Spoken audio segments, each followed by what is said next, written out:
Buenas tardes a todos, bienvenidos. Siendo las 17 horas, vamos a comenzar la sesión científica de la Sociedad Uruguaya de Historia de la Medicina del día 6 de septiembre de 2022. Un gusto tenerlos aquí, y también a los que están vía Zoom y a los invitados. En esta sesión científica celebramos el 52º aniversario de la creación de la Sociedad Uruguaya de Historia de la Medicina, fundada el 8 de septiembre de 1970. Con motivo de esta fecha, la comisión directiva aprobó una propuesta fundamentada de miembros de honor y miembros correspondientes, en total 8, los cuales fueron designados por asamblea el día 2 de agosto del corriente año. Queremos destacar que las sesiones de esta sociedad son abiertas a la comunidad científica. Son miembros activos de acuerdo a nuestro estatuto aquellas personas interesadas en la historia de la medicina que soliciten su ingreso a la sociedad, sean aceptadas por la comisión directiva y abonen la cuota social. Convidamos a todos los interesados a afiliarse a la Sociedad Uruguaya de Historia de la Medicina. Confeccionamos una página de Facebook y actualizamos la página web de la sociedad, con el objetivo de obtener visibilidad a nivel local e internacional. La página web había sido creada en la gestión del doctor Antonio Turnes en 2018, contratando a Alejandro Juan, y María Ángela subía los contenidos. Como se presentaron dificultades para reorganizarla, contactamos diversos técnicos y finalmente el señor Pedro Piñeirúa, director de una agencia digital, realizó los cambios necesarios y subió los contenidos para que la página cumpliera su objetivo de ofrecer un espacio virtual de encontrar la información esencial acerca de la sociedad. Los fundadores, la primera comisión directiva, los expresidentes, una cronología elaborada por el doctor Augusto Soiza La Rosa, una galería de fotos históricas que genere una conexión con los visitantes, además del estatuto y la actual comisión directiva. Lo hizo en forma honoraria como donación para una noble causa, así lo manifestó, así que quiero agradecer a este joven. Comenzamos entonces con libros y documentos.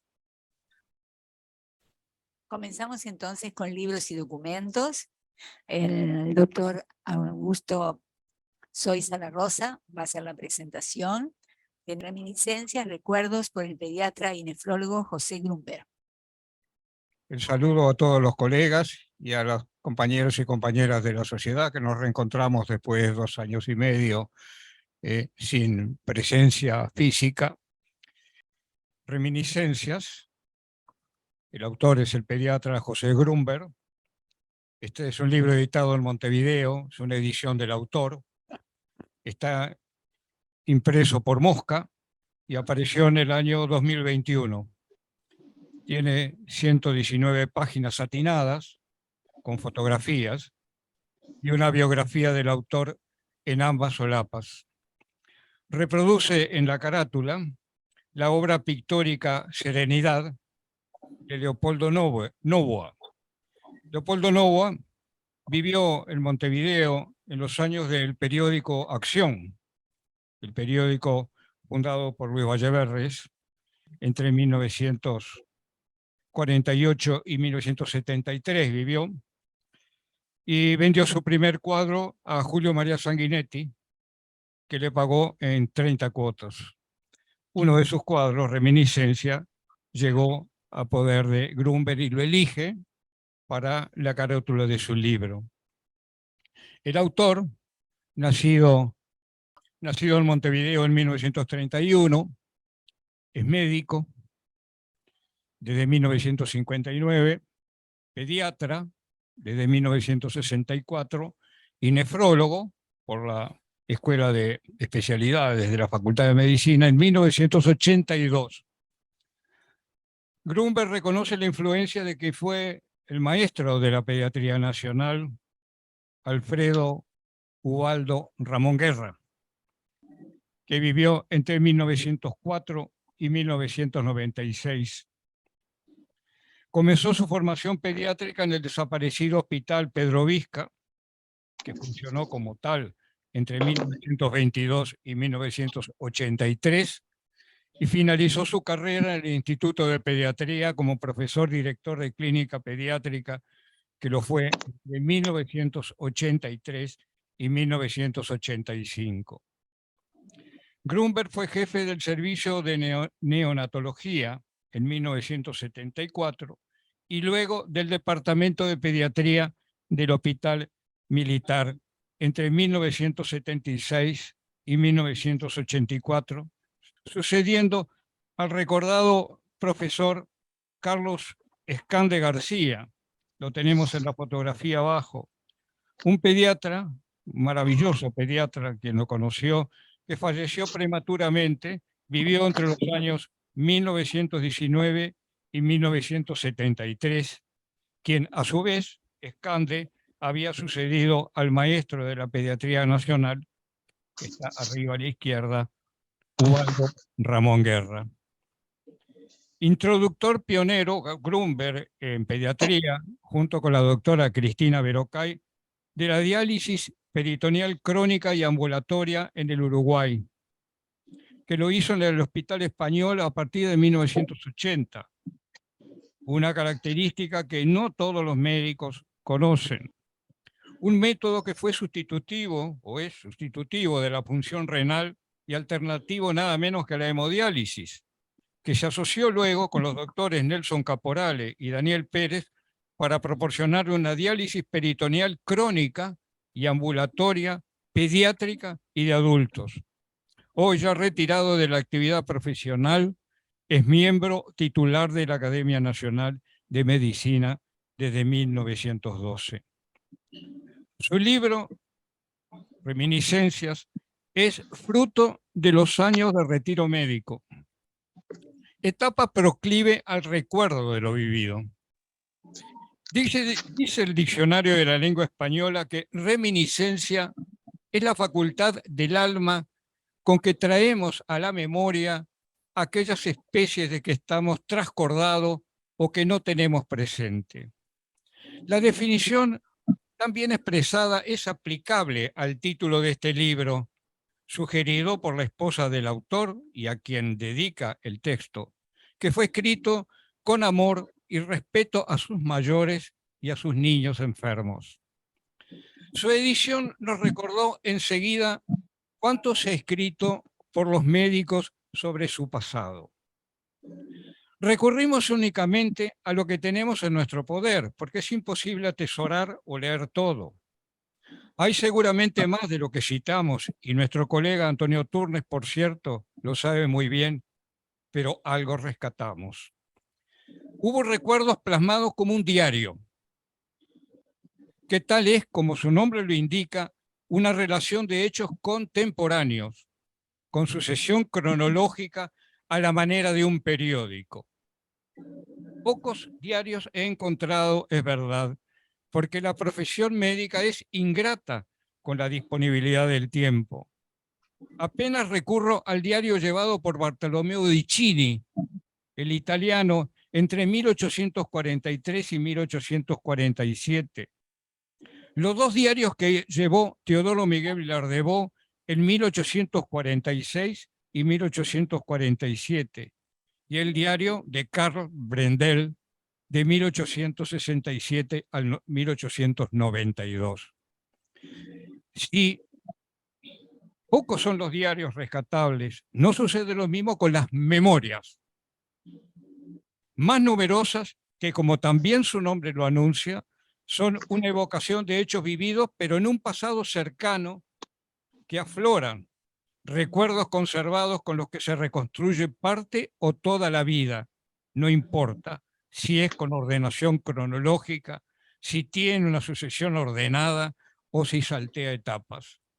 De memorias hay muchos ejemplos entre nosotros, y cito la de Juan Gutiérrez Moreno, 1849, Francisco Dionisio Martínez, 1859, Walter Piello Garzón y Solís Urtero y Roca, ambos de 1938, Juan Alberto Airale, 1957, Rodolfo Taliche, 1969, Barzabás Ríos, 1998, Podrían entrar ya más cerca de nosotros, pues los conocimos.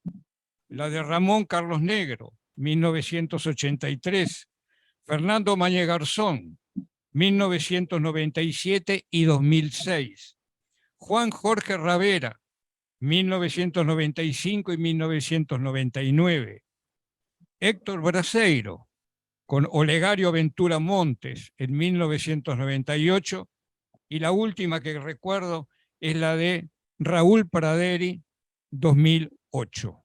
Antonio Turne cita recientemente las memorias del cirujano Hugo Maglione de 2019. Reminiscencias entonces se agrega ahora como una memoria más, escrita seguramente antes de 2021, que es la fecha de edición, reflota los recuerdos de la primera infancia del autor en la ciudad de Tacuarembó, donde sus padres regenteaban negocios de ramos generales, la denominada Casa Viana, y se extiende hasta los episodios más recientes de su ejercicio médico. El tema de la obra no es entonces único. Oscila entre las vivencias de la infancia y el pasaje escolar y liceal en una ciudad del interior uruguayo. Luego, el descenso a Montevideo y el vivir pensionario de los estudiantes emigrados a la capital. Algo del pasaje por la Facultad de Medicina y sobre todo ya médico, sus estadías en París para su formación nefrológica y la rica experiencia, no exenta de episodios emotivos, como pediatra nefrólogo con neonatos y niños mayores con insuficiencia renal. En esta foto están sus dos padres y sus dos hermanos, pero no está Grunberg todavía. Es la primera residencia en Tacuarembó de la pareja y de sus dos hijos. Llega hasta su convivencia definitiva con la diálisis peritoneal crónica pediátrica, de la cual fue introductor en Uruguay. La primera documentada es de 1982 en un bebé menor de 1 año. Esa técnica habilitó una sobrevida no exenta de incertidumbre. Advierte los cortes de energía eléctrica por los colgados de la red, algo que nosotros no conocíamos, la distancia a recorrer desde el Uruguay profundo, también el agobio moral y físico. La introducción del trasplante renal pediátrico, el primero fue en 1976, en un varón de 14 años, es otro tema, pero no está abordado en el libro. La parte más entrañable para mí, ahí está Grunberg en el medio, es la referida a Tacuarembó.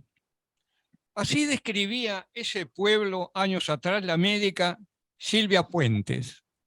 Dice, Tacuarembó permanece en el recuerdo del doctor Grunberg, aunque ya no existe la regadera que aplacaba el polvo de nuestras calles de tierra, aunque ya no se oiga el grito del manicero, ni el grito de viva garufa, el caballo que tiraba de su volanta.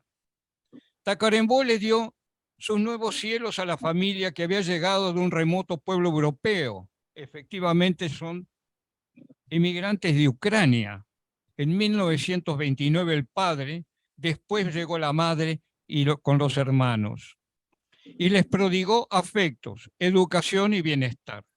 Doña Josefa, su madre, no es su verdadero nombre porque el original es impronunciable, les enseñó el dulce de rosas. Y su padre, don Salomón, fue para muchos don Viana, probablemente por derivación del nombre del comercio, Casa Viena, el comercio de su propiedad. Y por extensión a su hijo, José Grunberg, el autor de Reminiscencias, le llamaban Vianita. El alma de esos recuerdos, dice, todavía sigue Silvia Puentes, ha vuelto a vibrar en este hombre agradecido a su Tacuarembó y a los seres que en él viven. Sí, efectivamente. Es calcado esto que escribe Silvia Puentes de Ollenar a lo que fue mi niñez en el solar minuano. Calles de tierra, como dice Silvia, apisonadas por el camión regadera del municipio. El vendedor ambulante de maníes en su carrito con forma de locomotora, que hoy está en el Museo Municipal de la Ciudad de Minas. El ruido inconfundible de las llantas de hierro de los carros lecheros en la madrugada, que se anunciaba por el batir del cencerro colgado del cogote del caballo. Los capítulos referidos a la diálisis peritoneal crónica de Grunberg son por lejos la parte obviamente más extensa y constituyen un apreciado aporte histórico a la nefrología y a la pediatría uruguayas. Las generaciones futuras, ese es el comercio, la Casa Viena, Tacuarembó, una foto muy destruida del año 1938. Ahí está la familia total reunida y ese es el comercio. La Casa Viena, de donde deriva el nombre del señor Vianita, o señor Viana, y Vianita a José Grunberg.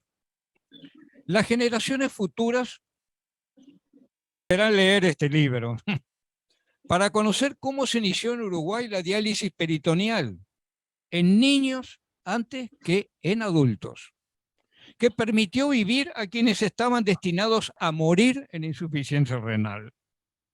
Especialmente me atrajeron las 2 páginas que cuentan el caso de Beto, el primer dializado continuo y ambulatorio en Uruguay por enfermedad renal con insuficiencia. La capacidad de restaurar las ganas por vivir y adaptarse a la nueva realidad de la enfermedad dio lugar a bautizar ese fenómeno como resiliencia, concepto derivado de la física trasplantado a la medicina. Las anécdotas sobre la colectividad judía, ya en Montevideo de Villa Muñoz, el autor lo es, los problemas del idioma al momento de la inscripción del nacimiento con nombre y apellido, cómo conoció a su esposa belga Charlotte, que es la protagonista de la novela histórica durante la ocupación alemana de Europa, La niña que miraba los trenes partir. Sus compañeros de estudio, los vaivenes de los primeros tiempos en la profesión médica, le dan a la obra un tono de humor que alivianan la parte dramática de los niños y niñas esclavizados a la diálisis. Recomiendo a los que abran sus páginas que reparen en esas anécdotas que constituyen toda una historia social que los médicos debemos conocer y valorar. El estilo con el que escribe Grunberg es sencillo, sin vocablos médicos que solo serían entendibles para la comunidad galénica. Y me ha llamado la atención lo correcto de la sintaxis, sin esas impertinentes mayúsculas en medio de una frase tan común en los escritos médicos. Es prueba del cuidado editorial. La obra se lee entonces sin violencia.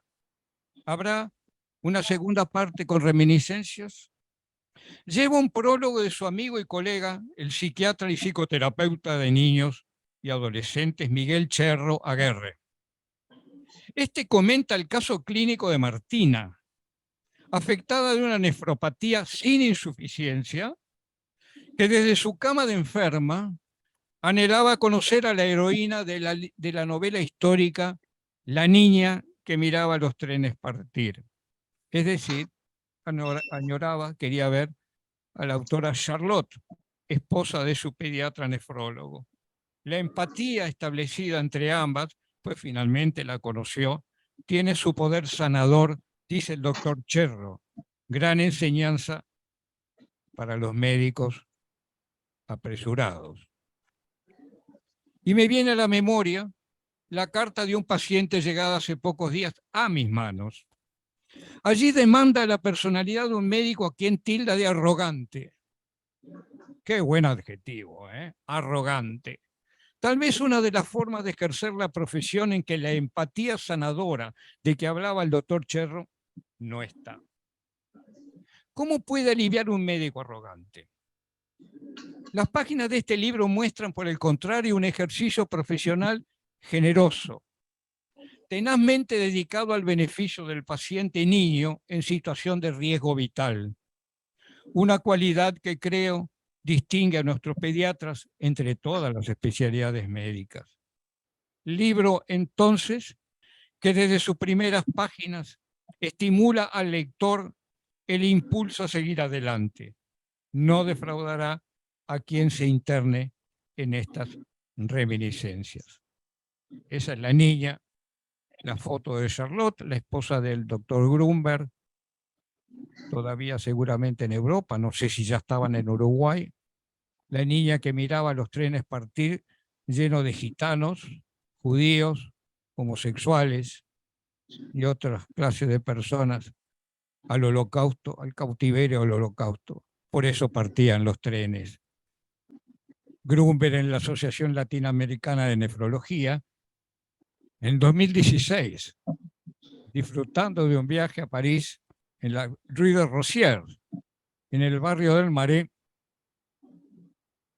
donde vive una gran cantidad de judíos, una comunidad judía muy importante desde la Edad Media, y que fue revitalizado por el escritor André Malraux cuando fue ministro de Cultura del general de Gaulle en la década del 60.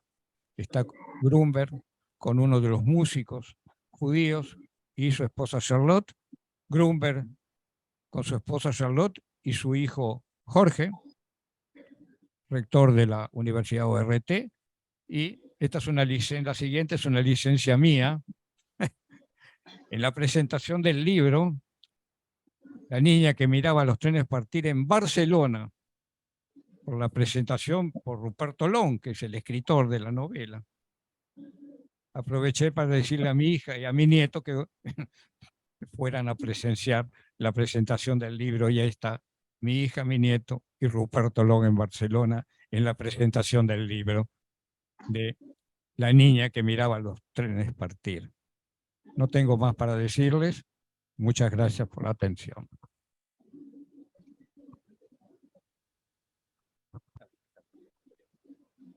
Agradecemos al doctor Zoysa por su muy interesante contribución y felicitamos también al doctor Grunberg por la realización de este libro.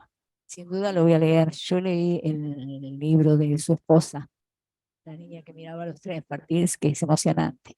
Y fui además, conocí a Grunberg en el Hospital Pedro Vizca. Así que nuevamente felicitaciones, doctor Zoysa. Buenas tardes, doctor Grunberg, le damos la palabra. De la izquierda, de blanco, es la doctora Cristina Verocay. La doctora Cristina Verocay me acompañó durante 25 años a establecer la diálisis peritoneal continua ambulatoria en el Uruguay. Si hay tiempo, ella va a decir unas pequeñas palabras, pero yo quería, si hay tiempo también, y me interrumpen y no me voy a enojar para nada, ¿no? Porque yo escribí reminiscencias. La responsable del nombre y la responsable de la elección de la tapa está sentada a mi derecha. Se llama Charlotte.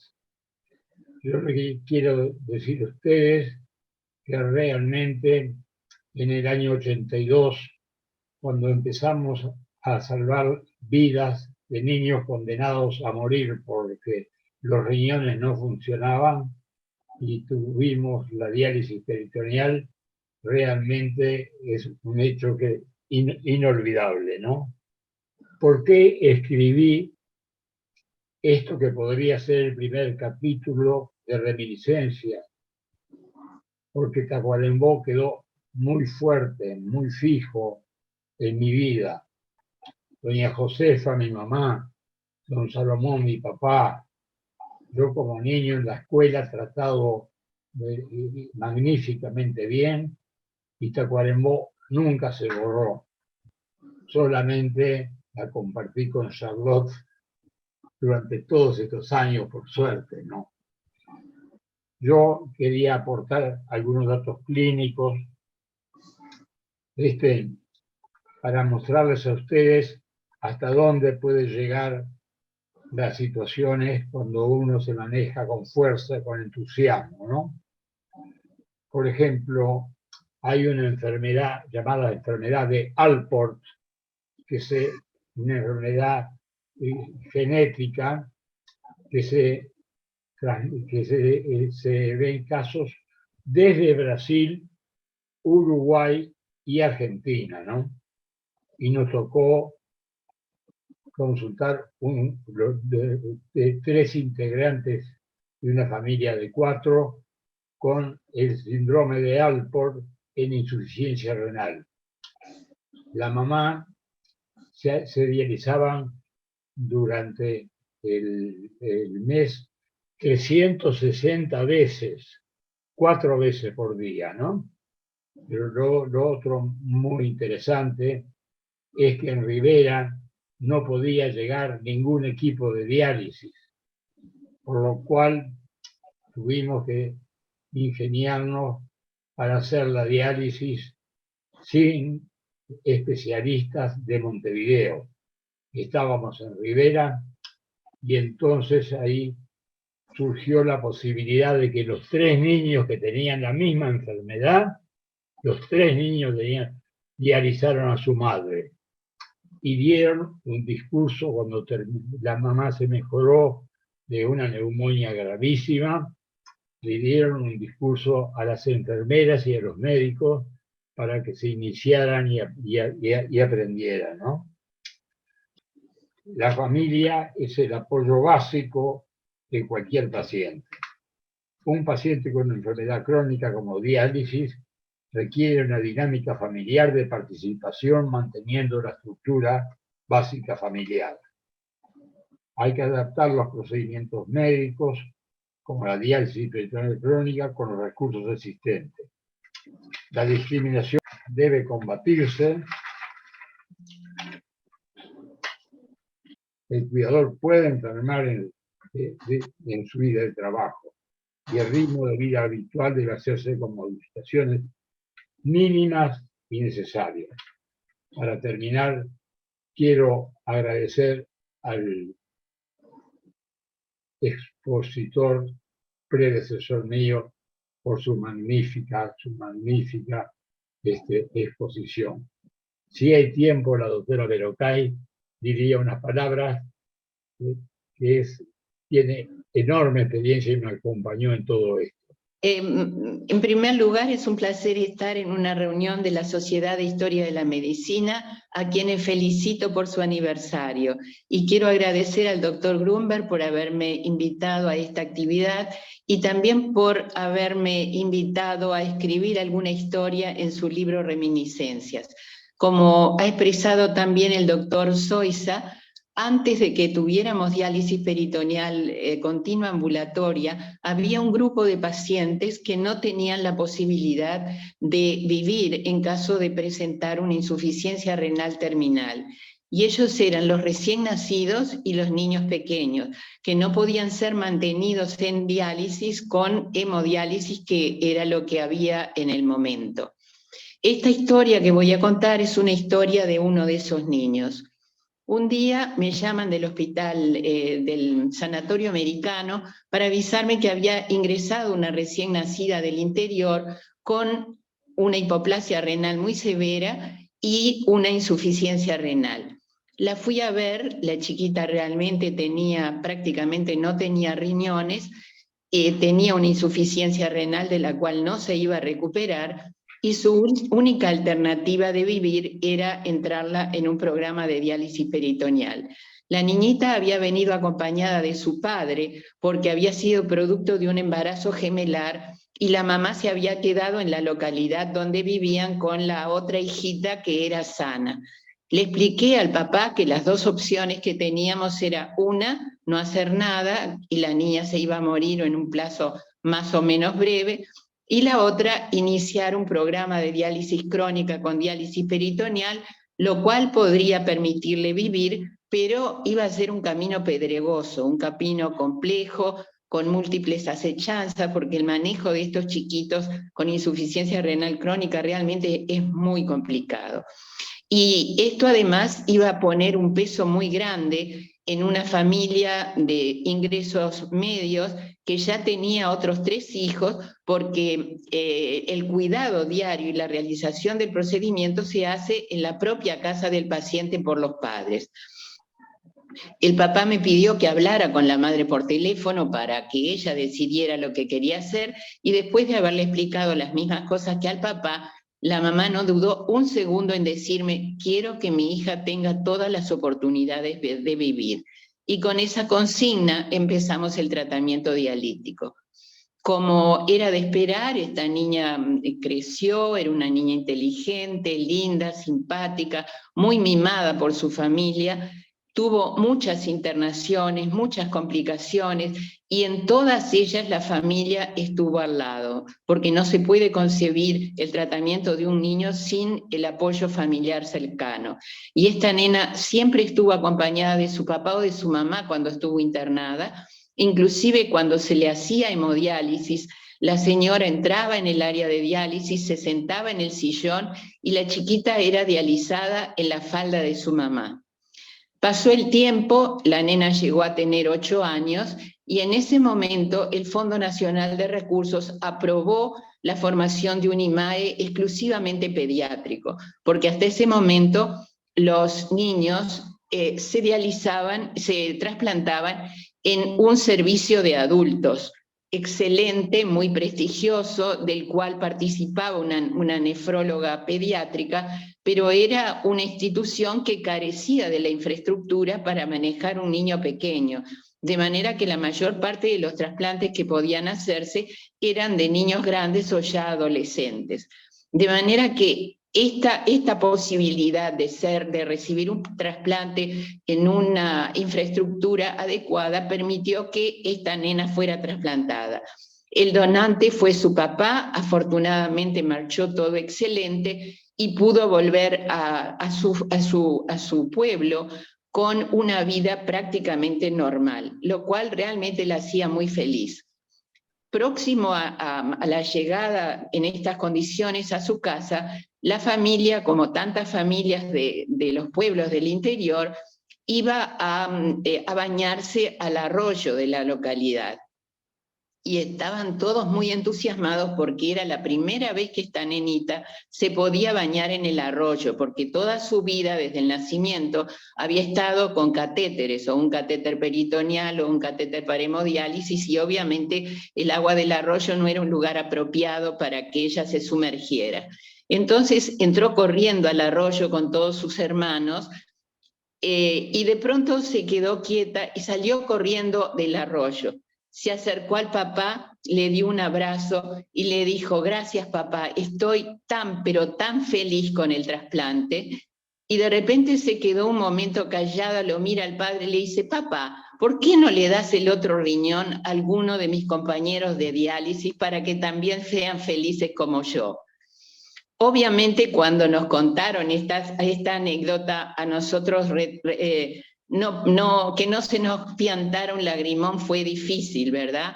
Por la alegría de que la tecnología en sus distintas etapas le había permitido a esta niña tener una vida casi normal y darle esa felicidad que sentía, y por la generosidad que ella demostró en un momento de tanta alegría de querer repartirla también a otros compañeritos de insuficientes renales que no habían sido tan afortunados. Esa es la historia. Muchas gracias. Vamos a iniciar entonces el tema central. Para mí es un gusto y un honor presentar a los disertantes del día de hoy, que son expertos en la temática histórica que vamos a tratar. Particularmente la primera de las expositoras, la doctora Teresa Jule, se desempeña en este momento en la Universidad de Colonia, la República Federal de Alemania, a nivel del Instituto Histórico y a nivel dentro del mismo de la sección ibérica y latinoamericana. Cuando yo conocí a la doctora me sorprendió particularmente que hubiera en Europa gente con tanto conocimiento en nuestra historia nacional y particularmente en algunos de los capítulos de la misma. La doctora Jule es realmente una experta en este tema, ya hace prácticamente 20 años está inmersa en lo que es la historia latinoamericana. Comenzó por allá por el 2003 con estudios regionales latinoamericanos a nivel de la Universidad de Colonia y de la de Oviedo, y siguió vinculada a la Universidad de Colonia y a la de Bremen durante toda su carrera. En este momento se está desempeñando como investigador asociado del Departamento de Estudios Ibéricos y Latinoamericanos en el Instituto Histórico de la Universidad de Colonia. Pero previamente tuvo varias participaciones, como ven aquí, Sus enfoques de investigación son relativos a las políticas y conceptos del desarrollo, políticas sociales y estado de bienestar, particularmente en lo que tiene que ver con la medicina, los problemas de género vinculados también a las políticas sociales y a la medicina, la historia global, pero también la historia latinoamericana e ibérica con un vínculo transnacional, la historia del conocimiento y particularmente todo lo que tiene que ver con América Latina, especialmente Colombia y nuestro país. Estos son algunos de sus últimos trabajos que todos versan sobre la misma temática, sobre esas áreas de interés que acabamos de reseñar. Se pueden consultar a nivel de la página web de la Universidad de Colonia, donde se está desempeñando. Hay un antecedente relevante para nuestra sociedad de la doctora Jule, que no es nueva como integrante de nuestra comunidad científica. El 2 de abril del 2019 tuvo ocasión de presentar un trabajo sobre la salud pública en el Uruguay del primer vallismo desde una perspectiva transnacional. Y ese fue un trabajo que se puede consultar actualmente. El otro disertante es, tenemos el gusto de conocerlo en este momento, en esta ocasión. Es licenciado en Ciencias Biológicas desde el año 2008, diplomado en Políticas de Drogas en 2017 y en Historia Económica y en 2015, pero pienso que sus dos aspectos principales y destacables en este ámbito son que en el 2018 culminó una maestría en Historia en la Universidad de Cincinnati y es candidato a doctor en Historia por la Stony Brook University de Nueva York, Estados Unidos. Ahí se muestra también un trabajo publicado en Historias Universitarias justamente a propósito de Susbiela Warch, del cual es seguramente un muy amplio conocedor. Les queremos agradecer desde ya y anticipadamente a los dos por sus generosos aportes y tienen la palabra en este tema. Muchas gracias. Muchísimas gracias, doctor Müller-Grass. Voy a compartir. Como pueden ver, empezamos con la misma caricatura con la que terminó el doctor Müller, así que es sí, va muy bien en conjunto. Bueno, antes que nada, quiero agradecer la invitación a presentar nuevamente ante vuestro círculo tan ilustre. Es un placer, aunque fue más bonito estar en persona en 2019, también es un placer poder volver de esta manera virtual. Le agradezco sobre todo al doctor Müller-Grass por haberme invitado nuevamente a presentar aquí. Él, cuando me invitó hace ya algunos meses, dejó abierto el tema y yo propuse hablar sobre Federico Susbiela Warch junto con mi colega Adrián Márquez, que ya fue brevemente presentado. Es un trabajo muy actual que estamos desarrollando en conjunto, Adrián Márquez y yo, para escribir un artículo juntos. Eso es la idea.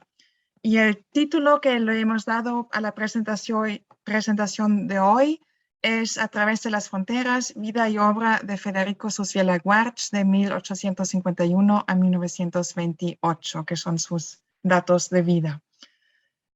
Aquí vamos a entrar en la biografía de un médico uruguayo que simboliza paradigmáticamente los entrelazamientos entre la medicina, la salud pública y la diplomacia. Como seguramente muchos de ustedes saben, no somos los primeros en trabajar esta biografía. Ya hace 30 años, Fernando Mañé Garzón y Ángel Ayestarán han trabajado sobre Susbiela Warch, han publicado un pequeño libro sobre su vida, juntando también escritos, etc. El interés nuestro, o sea, es muy importante para nosotros contar con este trabajo y poder empezar desde allá, pero nuestro interés es un poco distinto, mientras que sus colegas, que ustedes muy bien conocen, se enfocaban en el aporte de Susbiela Warch a la ciencia médica. Nuestro interés es más que nada Susbiela Warch como justamente una figura que cruza las fronteras, que simboliza el internacionalismo de su época y que participó en la transferencia de conocimientos a través del Atlántico. También quiero, aunque quizás quedó claro de la introducción, subrayar que ni Adrián ni yo somos médicos, somos historiadores con un interés particular en la historia de la medicina, pero no compartimos su formación médica. Nos conocimos para explicar un poco de por qué estamos trabajando juntos en esto. Nos conocimos hace un año en otra conferencia virtual. Era toda una serie de charlas que se llamaba Políticas de la Ciencia y que fue organizada por la Universidad de la República y una universidad francesa. Y ahí nos dimos cuenta, justamente porque Adrián Márquez ya dio una primera presentación sobre Susy Laguarche, que compartíamos nuestro interés en esta figura y que valdría la pena de juntar fuerzas para seguir trabajando en eso por muchas razones, pero también porque Susy Laguarche pasó largas partes de su vida en Alemania y nos parecía buena idea que yo intentaría encontrar material aquí en bibliotecas y archivos alemanes, mientras que Adrián tiene un acceso mucho más fácil que yo a las bibliotecas y los archivos en Montevideo. Y entonces, solamente para explicar muy rápidamente de dónde surge mi interés en esa figura, en ese personaje, es porque justo como lo comentó el doctor Müller-Gras, yo trabajo en un proyecto mucho más amplio sobre la historia transnacional de la salud pública uruguaya, finales del siglo XIX, comienzos del siglo XX, y dentro de eso me interesan, me interesa esta combinación entre medicina y diplomacia, de la cual Susy Laguarche es un ejemplo interesante, pero tampoco el único, y voy a decir más sobre eso un poco más tarde, pero ahora ya me toca pasar la palabra a mi colega, que también va a decir algunas palabras introductorias. Muchas gracias, Teresa. Bueno, es un honor para mí también estar en esta prestigiosa Sociedad Uruguaya de Historia de la Medicina. Gracias, Augusto y Teresa, por la presentación.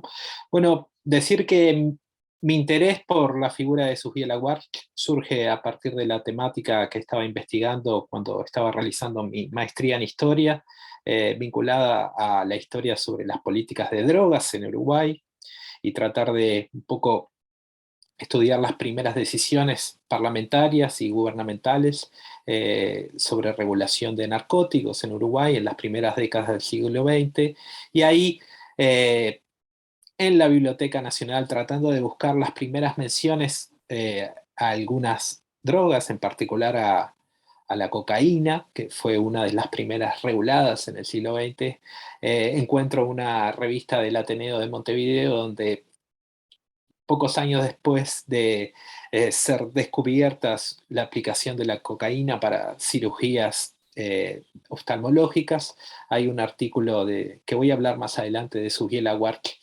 describiendo las propiedades de esta nueva sustancia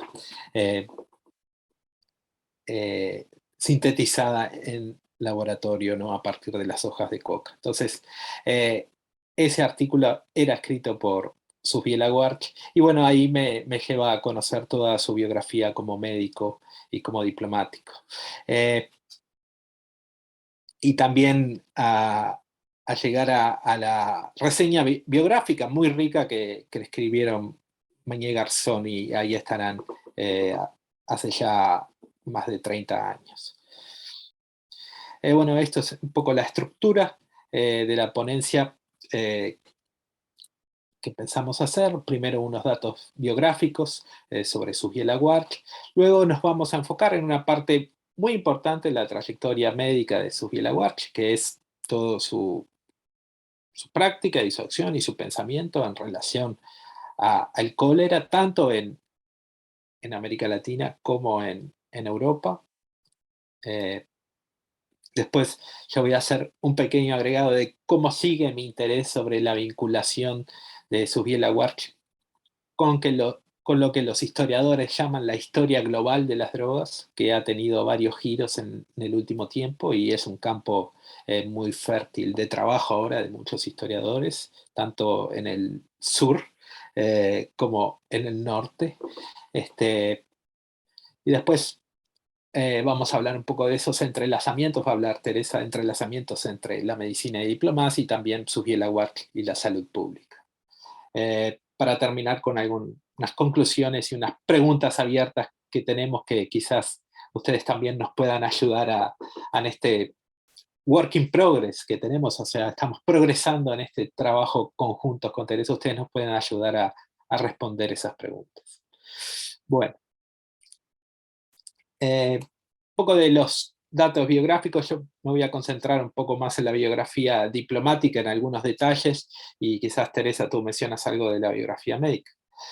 Con respecto a la biografía diplomática, si bien su primer trabajo en representación de Uruguay es como cónsul en Alemania entre los años 1881 y 1885, él tiene antes de eso algo que voy a mencionar después más detalladamente, que es una representación de Uruguay en Asunción durante la Guerra de la Triple Alianza. Es como secretario de Adolfo Rodríguez, que era el ministro de Relaciones Exteriores de Lorenzo Valle, y luego de eso vuelve a Montevideo, empieza sus estudios de medicina y luego ya los continúa en Alemania, ya como comenzando su carrera diplomática, que fue muy extensa, pero principalmente su foco de trabajo estuvo en Europa, con un pasaje muy importante en Brasil, los primeros 5 años del siglo XX, donde ahí tiene una accionar muy importante en relación a las exportaciones de Uruguay de tasajo hacia Brasil y otras partes del mundo. Vuelve a Alemania en sus últimos años, ya casi de retirada, pero hace una última labor diplomática en Alemania del año 20 al año 25, y se retira finalmente en Montevideo, fallece en el año 28. Su última casa en Uruguay, es un dato de color bastante interesante, es la actual residencia presidencial de Suárez, en donde Subiela Guar quiso montar un laboratorio en el sótano de esa casona, y bueno, esa casona después pasa a la Intendencia de Montevideo y actualmente es la residencia de nuestros presidentes de la República. Muy brevemente, o sea, como pueden ver, lo que llamamos biografía médica aquí es muy reducido. Solamente queríamos mencionar que empezó sus estudios en Montevideo, y aquí tenemos, perdón, un error en la fecha. Creo que tendría que ser el 77 y no el 87, porque ya en 81 empieza sus estudios en la Facultad de Medicina en Berlín, de lo que entonces se llamaba Friedrich-Wilhelms-Universität, y en el 84 saca su doctorado en la misma universidad. Aquí ven la página principal de la tesis, y claro que su actuación médica comprimió muchas etapas, y aquí solamente hemos puesto la formación médica y luego para sus años montevideanos su vinculación al Instituto de Radiología y Laboratorio de Histología. Y con eso creo que ya vamos pasando, si Adrián está de acuerdo, al primer tema, que es Subiela Guar y el cólera. Yo empiezo con algunos comentarios generales acerca del cólera en el siglo XIX, acerca de la importancia histórica de esa enfermedad, que fue una enfermedad central para la historia de la salud pública en el siglo XIX, tanto en sus dimensiones nacionales como internacionales. Hay una literatura inmensa sobre el cólera en distintos lugares del mundo, y esa literatura nos ha mostrado que las epidemias y pandemias de cólera tuvieron una influencia importante para que los Estados-naciones se preocuparan por la salud de sus ciudadanos y para que iniciaran políticas de saneamiento y higiene. A la vez, el cólera motivó a estos estados de entender que las enfermedades no paraban en fronteras y que había que prevenir y combatirlas en conjunto. Y esos ambos aspectos los quiero ilustrar haciendo referencia a algunos estudios concretos. Por un lado, el estudio clásico de Peter Baldwin, en inglés Contagion in the State in Europe, que fue publicado ya en el año 1999, y el segundo aspecto internacional, haciendo referencia a trabajos más recientes de la historiadora Valeska Huba. En ese libro de Baldwin, que ven la tapa, es un estudio comparativo sobre las distintas maneras de reaccionar al cólera, a la viruela y a la sífilis en el siglo XIX, y el autor usa los casos de Inglaterra, Francia, Alemania y Suecia. Su principal interés es la comparación entre esos 4 países, sin embargo, también nos presenta un estudio importante acerca de cómo, y aquí cito, el siglo XIX fue una época primordial para la formación de estrategias de salud pública. El cólera primera vez llegó a Europa en los años 1830 y es el comienzo de esta historia de la salud pública. Por su parte, también obviamente eso se ha estudiado por América Latina y justamente los autores Marco Cueto y Steven Palma, que han editado un libro sobre medicina y salud pública en el 2015, subrayan de manera muy paralela que el cólera y también la fiebre amarilla fueron importantes disparadores para las políticas sanitarias en los estados de América Latina. Si pasamos ahora al aspecto más internacional, tenemos aquí a los trabajos de Huber. Ella trabajó los congresos sanitarios que empezaron en el 1851 y que a ella le llevan a caracterizar, y me parece muy bonita esa frase, al siglo XIX como una época que fue unificada, en la cual el globo fue unificado por las enfermedades. Y esta percepción ya la compartían contemporáneos. Aquí le he como robado una cita con la que introduce Valeska Huber uno de sus artículos. Es una cita del traductor al inglés de Pettenkofer. Y aquí dice que el cólera es un sujeto no solamente de interés personal y nacional, pero del cual se puede decir sin exageración que preocupa toda la raza humana. Y claro, también ese aspecto internacional se ha estudiado para el caso de América Latina, donde también muchos convenios sanitarios del siglo XIX fueron estrechamente ligados al cólera. Entonces, queremos argumentar que Susfiela Guarch también estuvo actuando dentro de esta unificación del globo, aunque quizás a un nivel mucho más pequeño de lo que trabaja Huber, pero ese nivel más pequeño no nos parece menos significativo. Él adquirió conocimientos prácticos de cómo combatir el cólera durante la Guerra de la Triple Alianza, luego en Montevideo y Hamburgo, y él transportó esos conocimientos en ambas direcciones del Atlántico. Y con eso le vuelvo a pasar la palabra a Andrián. Gracias. Bueno, esta caricatura interesante de la revista satírica estadounidense Puck de 1883 muestra la figura del cólera como la muerte, una figura alta, atlética, y de alguna manera podemos, como minúsculos, ¿no?, los seres humanos ahí esperando en las aguas de este puerto, armados de pequeñas botellas de ácido carbólico, quizás en situación, uno puede decir, de inferioridad entre la figura en el barco del cólera, que a su vez tiene un gorro rojo con una pluma, que era el gorro que usaban algunos musulmanes y turcos en el Magreb, por ejemplo. Entonces, es lindo leer las imágenes de esta manera porque dicen un montón de cosas de lo que a veces a primera vista uno refleja, pero en todo caso lo que se ve es una clara superioridad, por lo menos simbólica, del cólera frente a lo que los humanos tenían para enfrentarlo. La primera estadía de Susfiela Guarch en Berlín coincidió con la identificación de los bacilos de la tuberculosis en 1882 y del cólera en 1884 por el médico alemán Robert Koch. Sobre esto, el historiador William Bingham dice que, aunque Koch descubrió el bacilo del cólera en 1884, las preguntas científicas alrededor de este descubrimiento demorarían una década en responderse, pero las preguntas políticas demorarían mucho más.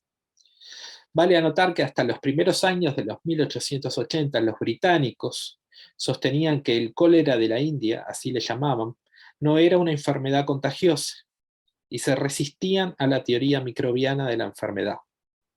La teoría alternativa del miasma, que en el griego antiguo quiere decir polución o contaminación, eran las emanaciones fétidas, los aires impuros, los que causaban la enfermedad, todavía tenía vigencia.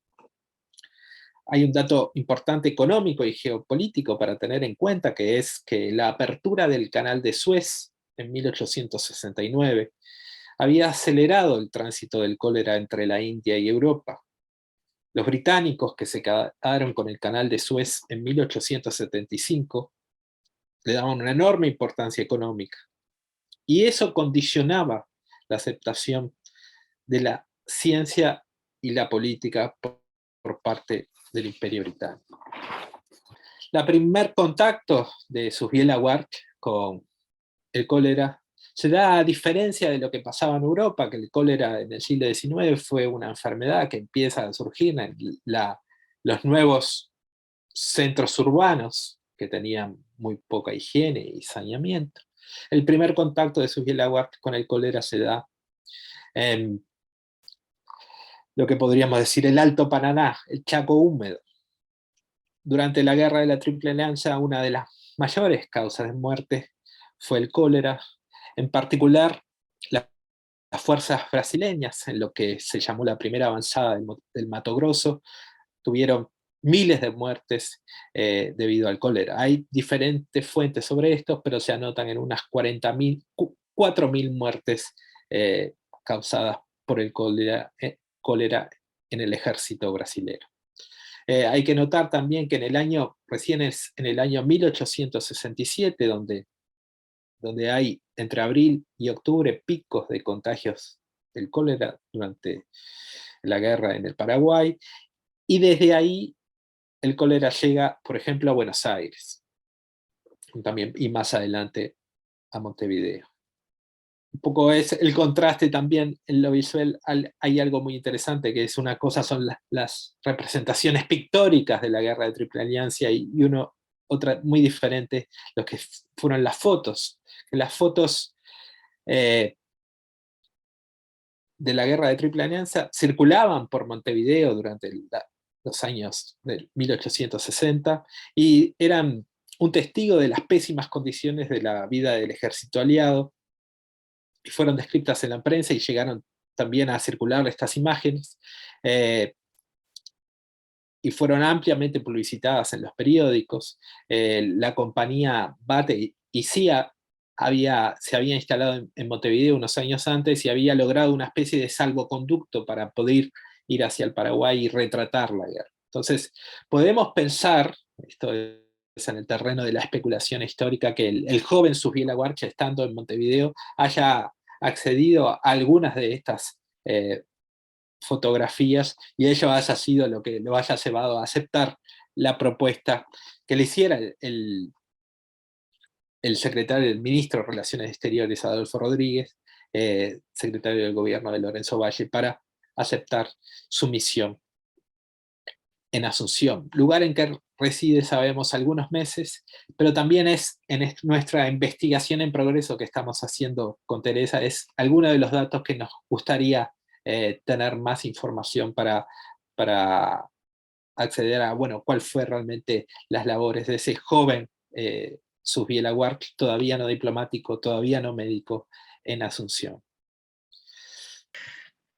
Bueno, yo ahora doy un salto de casi 20 años a 1887, cuando Susbiela Ward nuevamente entró en contacto con el cólera en el ámbito militar.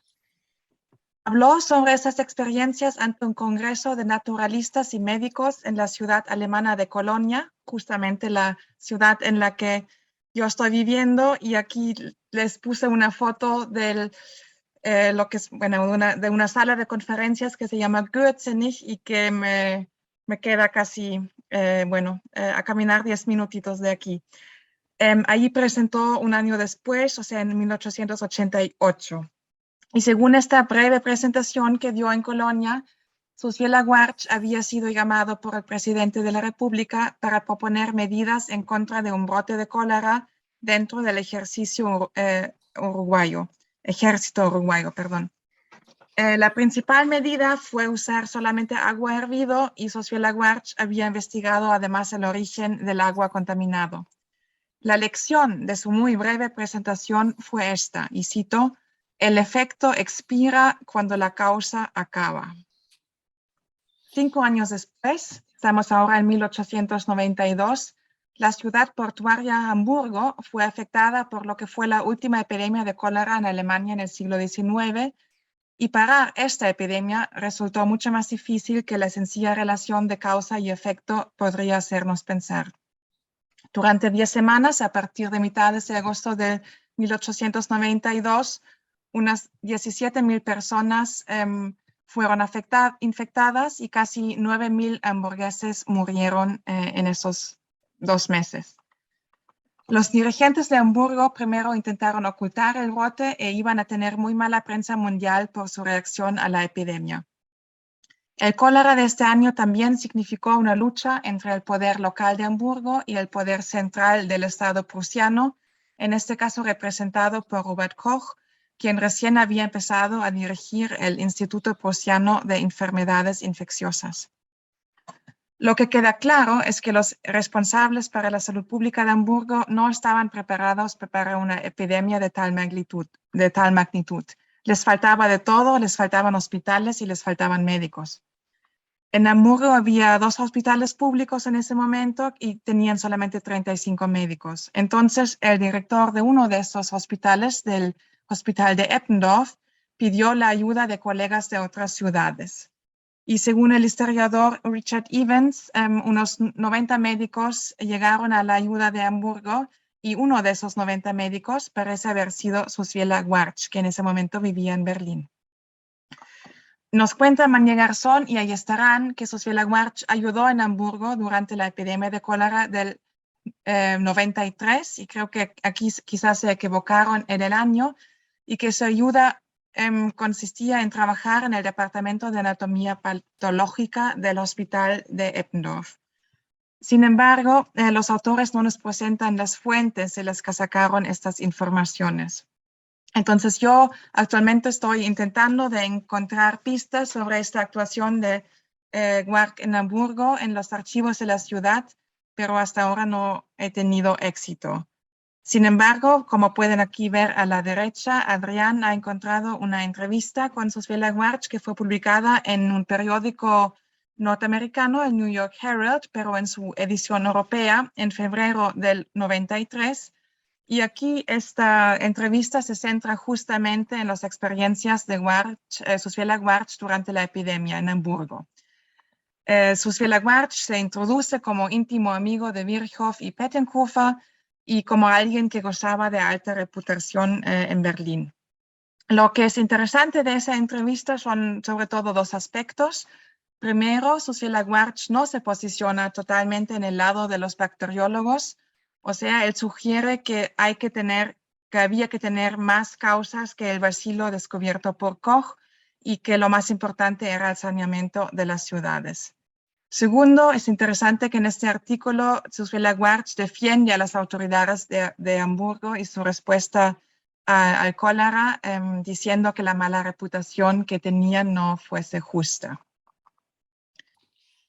Bueno, acá vuelvo a donde surgió mi interés por Susviela Warch, que es al haber encontrado este artículo en los Anales del Ateneo del Uruguay, publicado por Susviela Warch en noviembre 5 de 1885, que lleva el título Cocaína, y un poco mostrarles nada más este handbook, manual publicado por la imprenta universitaria de la Universidad de Oxford, sobre la historia global de las drogas desde el año 2022. El editor de este manual es mi tutor en la Universidad de Stony Brook, el profesor Paul Gutenberg. Y un poco por qué la figura de Susviela Warch creo que puede ser importante un poco para conocer más y aportar a esta historia global de las drogas que se está produciendo muy activamente en muchos países. Es que después de unos comienzos en el mundo académico angloamericano, centrándose, por ejemplo, primero en las prohibiciones a las drogas y al alcohol en particular en Estados Unidos, o en el consumo del opio en la Inglaterra del siglo XIX, la historia de las drogas ha experimentado un giro hacia lo global, o sea, a conocer cómo se relacionaron con algunas drogas, en particular las que fueron prohibidas o reguladas severamente durante el siglo XX. Y ese cambio informa mi trabajo hacia el doctorado, porque hace estudiar la cultura transnacional y las fuerzas sociales que en los diferentes países dieron formas a los consumos, usos, entre ellos los usos médicos, por supuesto, y otros tipos de usos, y la distribución de estas sustancias. ¿Qué dice Susbiela Warch en ese primer artículo? Y realmente fue todo un hallazgo, creo, cuando lo encontré en la Biblioteca Nacional, porque no esperaba encontrar un artículo tan atrás en el siglo XIX sobre la cocaína publicado en una revista uruguaya. Pero así fue.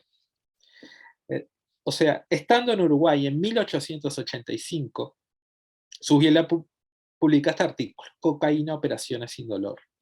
El uso de la cocaína como anestésico en cirugías de ojo había sido anunciado un año antes por Karl Kohler en Viena. Escribía Susbiela Warch en este artículo: la cocaína viene del Nuevo Mundo, estaba reservado a él llevar con este nuevo agente terapéutico al viejo y al mundo entero nueva conciencia de los beneficios que reserva para la humanidad en su seno inexplorado. Este artículo de divulgación científica no es mencionado en la biografía que de Susbiela Warch hacen Mañé Garzón y Ángela Guillermo. Pero desde mi perspectiva, este artículo muestra que Susbiela Warch se encontraba trabajando cerca de la frontera de conocimiento de su época. La cocaína, el alcaloide de las hojas de coca, había sido aislado por Albert Riemann en Berlín en 1860, pero no fue hasta 1884, o sea, un año antes que el artículo que publicó Susbiela Warch en Montevideo, que la expansión de su uso médico concitó interés a nivel mundial. Entonces yo digo que de existir la posibilidad, los escritos personales de Susbiela Warch pueden iluminar su visión diplomática y médica sobre este alcaloide, y cómo Susbiela Warch valoró su transición de lo que fue llamada en esas últimas décadas del siglo XIX de droga milagrosa a lo que fue después en el siglo XX una mercancía, un commodity ilícito global. Un tema que sigue siendo y está siendo muy estudiado por los historiadores que se dedican a la historia global de las drogas. Tenemos otro cambio algo abrupto entre nuestros distintos temas. Ahora yo paso a algunas consideraciones generales acerca de los entrelazamientos entre la medicina y la diplomacia. Es justo esa combinación uno de los aspectos de Susbiela Warch que más llamó y sigue llamando mi interés. Sobre todo, y aquí vuelvo a algo que he dicho en la introducción, como ustedes bien saben, Susbiela Warch no fue el único diplomático uruguayo con formación médica en su época. Destacan también los médicos Carlos Neri y Rafael Fosalva, y quizás ustedes saben de más personajes de esa época que hasta ahora no he podido identificar. Aquí quiero ilustrar la significación histórica de esta combinación medicina y diplomacia con dos aspectos. Primero, en cuanto a las tareas del ministro y cónsul Susbiela Warch, cabe destacar que la participación en congresos internacionales fue una misión permanente. Él participó en una gran cantidad de congresos sobre muchos temas, pero justamente en los congresos de medicina y salud pública, ahí podía actuar en sus dos funciones. O sea, podía enviar informes de una posición muy informada sobre estos congresos y también podía hacer llegar noticias uruguayas a las discusiones europeas, como por ejemplo en el caso de la presentación sobre el cólera que les comenté antes. Aquí el ejemplo que he puesto en la imagen es el Congreso Internacional de Medicina que tuvo lugar en Berlín en 1990. Como quizás se pueden dar cuenta, esta foto que puse no es histórica, sino es de una telenovela alemana sobre la historia del Hospital Charité, que en los últimos años llamó mucha atención. Bueno, en esta conferencia, Susbiela Warch actuó como presidente de honor y según las actas del Congreso, tomó la palabra para proponer un acuerdo sanitario entre todas las naciones representadas. Sin embargo, parece que aquí el político Susviela Guarch había ido demasiado lejos. Según las actas, Rudolf Virchow le respondió a la propuesta que, aunque la idea era excelente, el Congreso no era el lugar adecuado para proponerla, ya que el Congreso tenía el propósito de ser exclusivamente científico y no político. Entonces, no era el lugar para tal propuesta. La segunda actuación de medicina y diplomacia que quiero mencionar muy brevemente, ya la mencionó Adrián antes, y se también desarrolla el tema en la biografía de Mañé Garzón y Ayestarán, es que Susviela Guarch, tanto desde Alemania como desde el Brasil, tomó muchos esfuerzos para defender la exportación del tasajo uruguayo, declarando que el tasajo no transmitía el cólera. Y en ese trabajo, en esos esfuerzos, combinaba la defensa de los intereses industriales de su país con la necesaria experticia científica para hacer su caso, para argumentar en pro de la exportación. Mañé Garzón y Ayestarán mencionan algunos escritos acerca de este tema que lamentablemente hasta hoy no hemos podido ubicar, pero seguimos buscando. Según ellos, el interés en la producción y exportación de alimentos uruguayos de Susviela Guarch también abarcaba más temas como el vino y las langostas.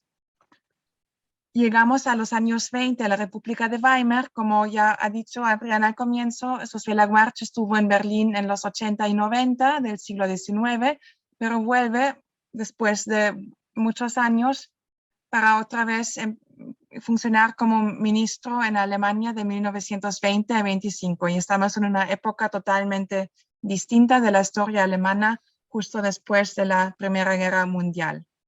Aquí les quiero leer una pequeña cita de una revista alemana de 1921 que nos da una idea de cómo se hablaba de Susviela Guarch en esa época en la prensa alemana. Y voy a leer mi propia traducción. Aquí dice: Asociación Médica Alemana Ibérica. Dr. Susviela Guarch, embajador de la República Uruguaya en Berlín, Berlín Hotel Esplanade, ha iniciado la fundación de una asociación médica alemana ibérica. La asociación dará consejos de índole científico y económico a todos los médicos españoles y latinoamericanos que llegan a Alemania para estudiar. A la vez, propone aconsejar y ayudar a los médicos alemanes que viajan a España y Sudamérica. Dr. Susviela Guarch hace tiempo hizo su doctorado en Berlín y forma parte de los redactores de la revista médica de Hamburgo. Entonces, aunque Mañé Garzón y Ayestarán han escrito que durante esta estadía tardía en Alemania, Susviela Guarch hubiera preferido casi quedarse en Montevideo, aquí esta anécdota nos presenta a un Susviela Guarch que estaba bien activo en crear redes médicas entre Alemania y el mundo ibérico. Lamentablemente, hasta ahora no he podido encontrar fuentes acerca de esta asociación de la que se habla, pero sí les puedo decir algo acerca de esta revista médica de Hamburgo, sobre la cual ya han trabajado varios historiadores y de la cual he podido revisar algunos ejemplares. La revista médica de Hamburgo tenía una primera y única aparición antes de la guerra en el 1914 y luego fue publicada entre el año 20 y 28, luego transformada en otra revista que se publicó hasta el 33. Fue iniciada y organizada por médicos de Hamburgo, todos vinculados al Instituto de Medicina Tropical de esta ciudad. Y algunos de esos médicos, Susviela Guarch podría haber conocido ya cuando, en la época de la epidemia del cólera del 92. Lo que sí sabemos es que Susviela Guarch se juntó a la redacción de la revista a partir de 1921. Aquí en la foto ven una edición del 26. En ese año, Susviela Guarch, que iba ya a fallecer 2 años más tarde, estaba de vuelta en Montevideo, viviendo en Montevideo, pero en esta revista todavía figura como redactor honorario ubicado en Berlín. Esta revista se presentaba como un foro neutro de intercambio científico entre Alemania, España y América Latina, pero todos los historiadores que han trabajado sobre la revista y que han usado también para ello el archivo del Ministerio de Relaciones Exteriores alemán, nos cuentan de manera muy convincente que la revista fue más que nada un proyecto de propaganda cultural para reestablecer la imagen alemana después de la Primera Guerra Mundial, después del Tratado de Versalles y después de lo que llamaban la pérdida de las colonias alemanas. Y dentro de este contexto de propaganda todavía nos falta aclarar el papel exacto que tenía Susviela Guarch. Creo que ya quedó claro en varios de los temas de los que hemos hablado antes que Susviela Guarch no fue solo médico y científico, sino que también reclamó experticia en preguntas de higiene y salud pública. Y con esa diapositiva quiero como ejemplarmente mostrar la amplitud de temas que trataba en cuestiones de higiene y salud pública. Lo primero es una conferencia del Ateneo en Buenos Aires de 1894. Ahí Susviela Guarch presentó sobre la educación física y sobre todo sobre los logros de la gimnasia alemana. Luego, en lo que ven en el medio, que se ve menos bien, creo, en el 1899, de ese año tenemos la memoria que mandó desde Berlín al Ministerio de Relaciones Exteriores, y de ahí podemos aprender que él tenía la tarea de estudiar manicomios alemanes y europeos para luego dar consejos al grupo de médicos y funcionarios que estaban reformando el manicomio de Montevideo. Y Susviela Guarch no para allá, sino más allá de lo que son los manicomios. Él también elaboró toda una propuesta de cómo reorganizar la estructura hospitalaria de la capital, de Montevideo. Y eso es muy interesante porque nos muestra que a partir de tener congresos también tenía como tareas muy concretas sobre qué temas debería investigar en Alemania para luego dar consejos a la estructura de la higiene y la salud pública en Uruguay. Y si saltamos 20 años más, aquí tenemos un artículo o una presentación que dio en el Segundo Congreso Americano del Niño, que se celebró en Montevideo en 1919, y aquí Susviela Guarch presentó sobre profilaxis de la tuberculosis en la escuela, o sea, nuevamente un tema totalmente nuevo. Aquí, más que nada, su presentación fue un síntesis de muchos estudios locales sobre la tuberculosis infantil en ciudades alemanas, austríacas, suizas. Entonces, una vez más, aquí Susviela Guarch cumple con su rol de traductor científico entre el mundo de habla alemana y la América Latina. A modo de cierre, voy a tratar de ser bien rápido. Hay alguna pregunta, digamos, para provocar una discusión o sencillamente para pensar. ¿Era político o científico Susviela Guarch? Entonces, claramente esta biografía de este multifacético personaje que se extiende por 40 años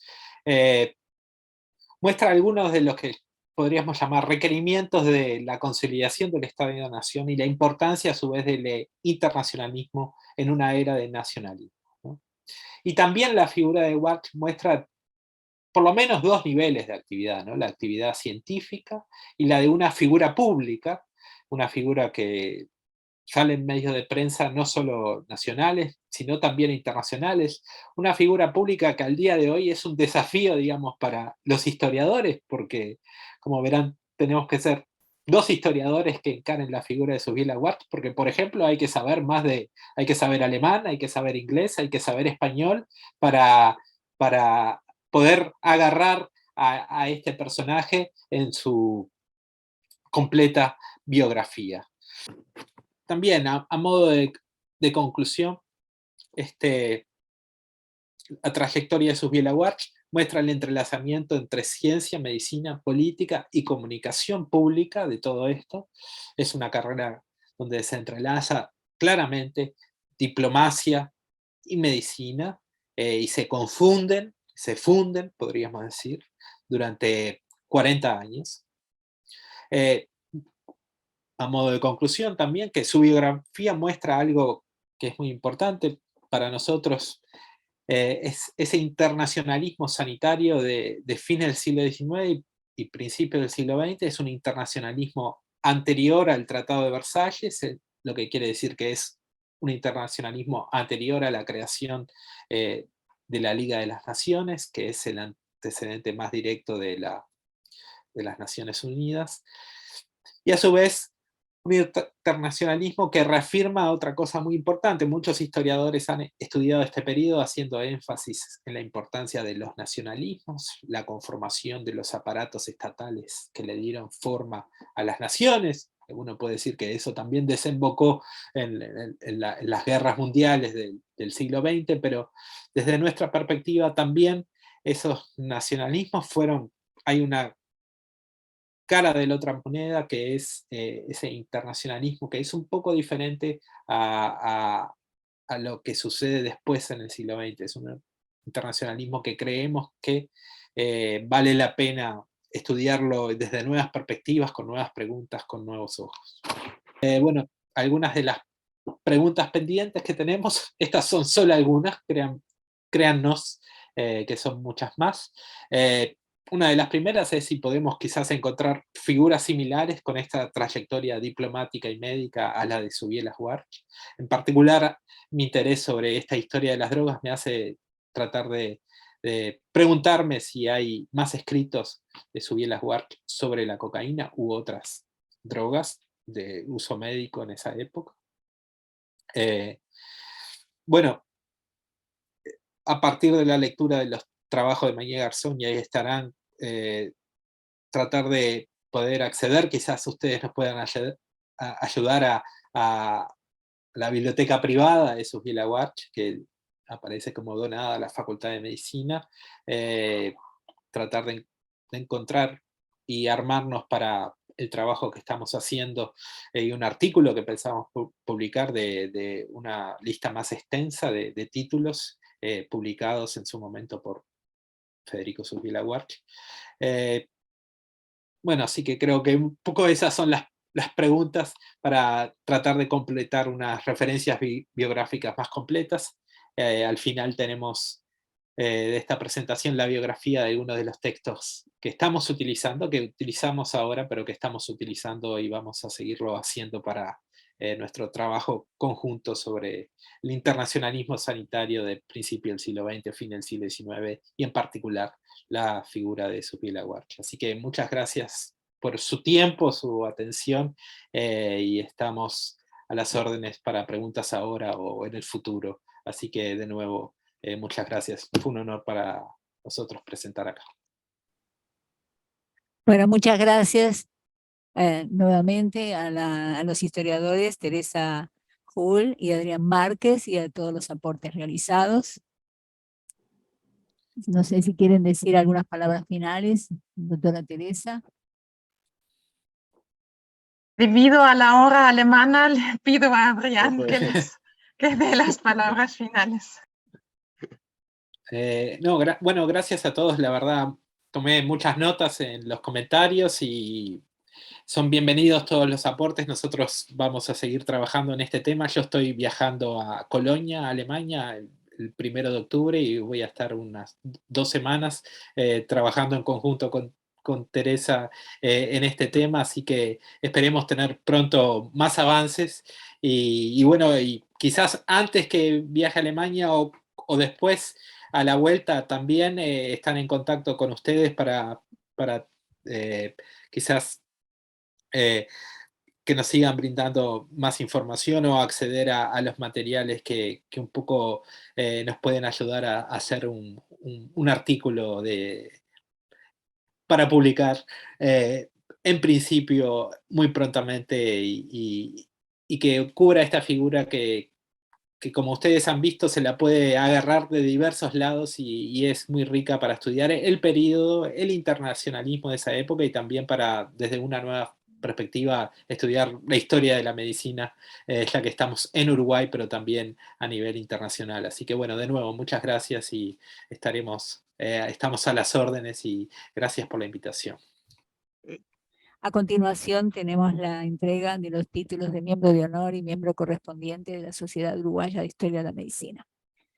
Miembros correspondientes que no se encuentran aquí, les haremos llegar el diploma: Roberto Elizalde, de Argentina; Gueda Berresky, de Brasil; Virginia Despó, de Uruguay; y María Emilia Pérez Santarcieri, a quien ya entregamos.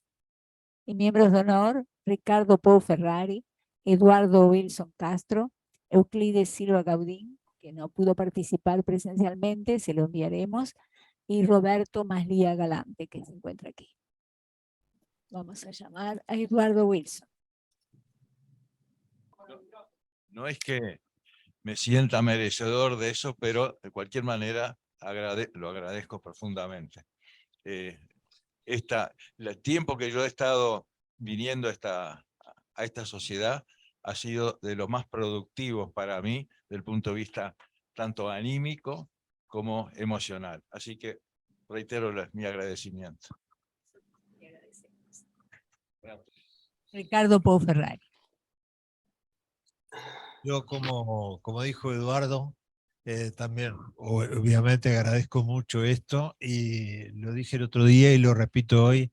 Esta ha sido un poco mi familia, ¿no? Un grupo muy familiar en el curso de muchos años. Acá hemos discutido, pero hemos vuelto a hacer las paces, hemos dicho cosas fuertes y al mismo tiempo después nos hemos vuelto a amigar, y creo que hemos aprendido mucho, ¿no? Hemos aprendido mucho porque hemos tenido muy buenos maestros, y porque de la discusión siempre nace la luz. Así que yo tampoco me creo para nada merecedor de esto, pero lo acepto de todo corazón como una expresión de amistad de todos ustedes. Bueno, muchas gracias a todos. Lo único que puedo decir es que a los 78 años, y cuando llevaba 8 años de jubilado, iba a ingresar al grupo de viejos jubilados por culpa de Antonio Turner, Fernando Mañé y Augusto Zoisa, estoy acá. Me invitaron a que escribiera en el libro los 100 personajes que escribieron Mañé y Turner, y de los 100, 26 fueron 15 de Mañé, 7 de Fernando y Antonio y 4 de Zoisa. Y a partir de ese momento ingresé a la Sociedad Uruguaya de Historia de la Medicina. Fui alumno de todos, me cambió la vida, y en vez de ser viejo jubilado, fui alumno de la Sociedad Uruguaya de Historia de la Medicina. Presenté mi primer trabajo en el año 2006 y seguí escribiendo, siguiendo a Antonio, 8 libros. Muchas gracias a todos.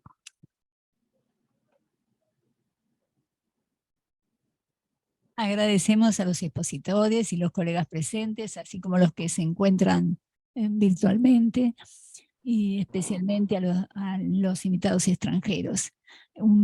Queremos dar un saludo afectuoso. Esta es la primera reunión presencial después de 2 largos años, y los esperamos en la próxima reunión.